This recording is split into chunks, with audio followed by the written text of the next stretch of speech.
అమ్మవారు శివుడిని ఆక్షేపించింది ఏమనో తెలుసా? నీకు కట్టుకుందుకు బట్టలు కూడా లేవు, సరిగ్గా దిగంబరుడుగా ఉంటావు, నేను కాబట్టి చేసుకున్నాను, నేను ఎవరు చేసుకుంటారు?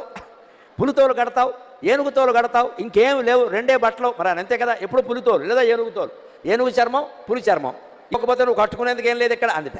అంటే ఆయన అన్నట్ట, పులితోలు ఏనుగుతోలు రెండు దాచిపెట్టాయి, నేను ఏం కట్టుకుంటానో నీకు చూపిస్తాను అన్నట్ట. ఈవిడ కావాలనే పులితోలు ఏనుగుతోలు అయ్యవారికి దొరకకుండా చేసింది. ఈవిడ స్నానం చేసి వచ్చింది కైలాస మానస సరోవరంలో. ఆ తువ్వాలు ఉంటుంది కదండి, అమ్మవారు తుడుచుకున్న తువ్వాలు, అది ఆరేసింది అక్కడ.